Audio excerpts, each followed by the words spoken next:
Good afternoon and welcome back to Noble Newsmakers. I think we've got everything worked out and we're ready to go. Apologies for that. I am Keena James, your Deputy Director and your host of Noble Newsmakers, where we're going to bring you stories about Noble members who are making an impact in the policing profession, leading local and state policy changes, and representing the values of Noble. Noble Newsmakers is about thought leaders and community leaders who are living the mission of justice by action.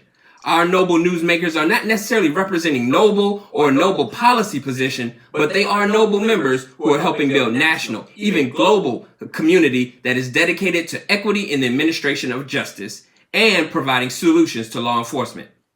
Last week in Illinois, the Cook County Board of Commissioners voted 9-7 in favor of the Share Addresses for Emergencies with First Responders proposal to allow the county health department to disclose the addresses of known COVID-19 patients with the 911 dispatchers in the suburban Cook County area for the next 60 days.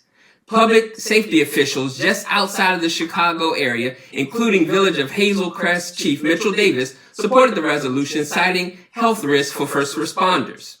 If you think back a little bit, in March, the Hazel Crest Police Department had several officers self-quarantined after they came in contact with a resident who had no symptoms of COVID-19 but later tested positive for the virus. Just days after those officers were self-quarantined, a national public emergency was declared.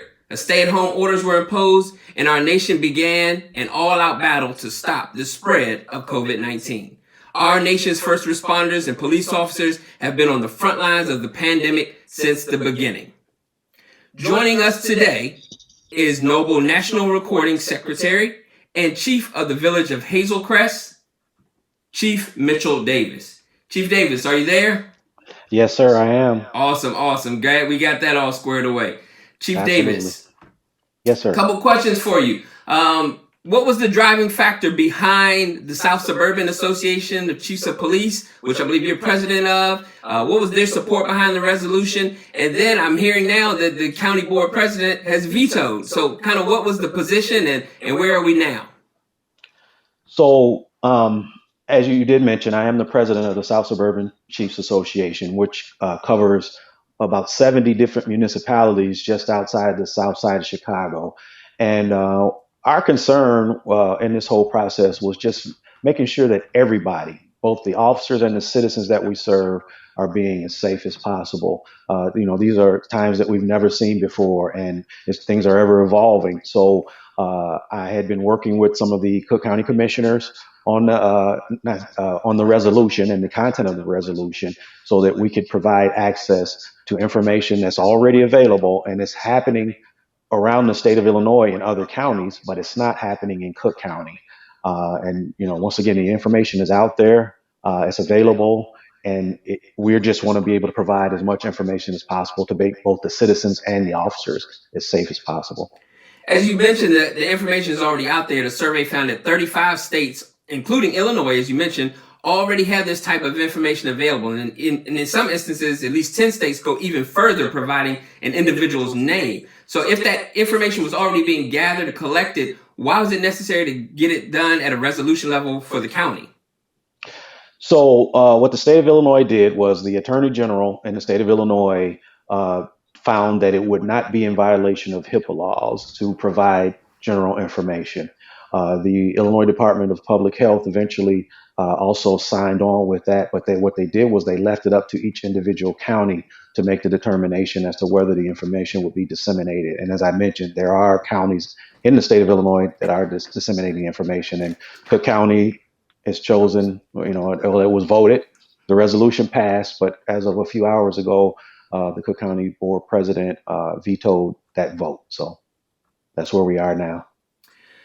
So with your officers, as you respond, one of the things you discussed was making sure they had adequate PPE. What now are officers outfitting themselves with during their service call response, and what necessary or needed additional PPE would they have in an instance if they were knowing to come in contact with someone who had COVID-19? So what the standard has been, and I guess if you look at the frontline folks in the hospitals, what the standard has been is that if you're knowingly coming into contact with someone who has the COVID virus, you're supposed to be fully suited out in PPE, meaning not just a mask and gloves, but face shield, the body covering, almost, the full outfit is what you're supposed to have. And for paramedics and firefighters, when they respond, they have the luxury of being able to fully outfit themselves because in most cases, they know that they're coming to deal with something that is medically related. It's not practical for a police officer to respond to every single call with full PPE from a supply standpoint. And once again, just being practical, actually going to somebody's house, each and every call for service with full PPE.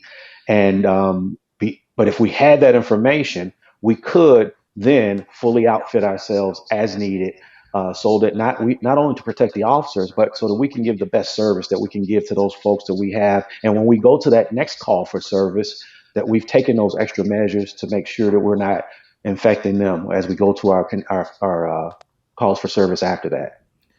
It sounds great. I know personnel protection is very important. You want to make sure that the men and women of the Hazel Crest Police Department and others all across the country are protecting themselves. Is there any advice that you would give to chiefs and sheriffs as far as making sure that their personnel are protected, both on the job and then afterwards when they leave and go home?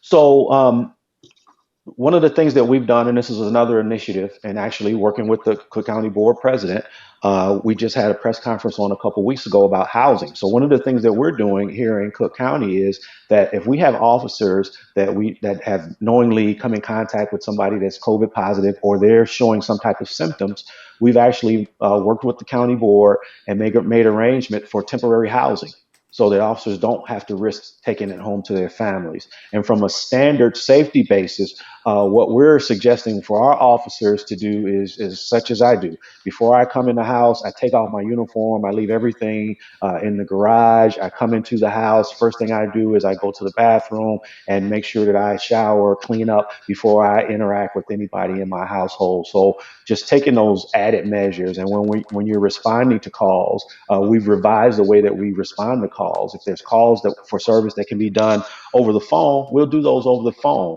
But if we do have to go to someone's house, we may ask them to step outside instead of us going inside. So there's a lot of different safety measures that we're using on a daily basis to enhance things. Well, Chief Davis, we thank you for taking out time in your busy schedule today to kind of talk to us about what's going on. We certainly want to stay in tune with what your agency is going through and what's Cook County. This is certainly looking at the model for what may be the next steps for our agencies across town. So thank you very much for taking time to talk with us today. Thank you, Deputy Director. I appreciate the time. So to our Noble members, we thank you for taking time to watch our Noble Newsmakers today. We're always looking for news stories and how we can highlight what you and your agencies are doing. So if you do have some suggestions for Noble Newsmakers, send those ideas to info@noblenatl.com. Send those to noblenatl.org. Send those directly to us, and certainly follow us on social media. You can connect with us on Facebook as well as Twitter so that we can promote you. As we close out May, Military Appreciation Month, definitely want to recognize and thank all of those service members within our Noble membership who have served. Thank you so much, and we appreciate what you and your families do for our country. I'm Keena James. This has been Noble Newsmakers, and thank you for watching.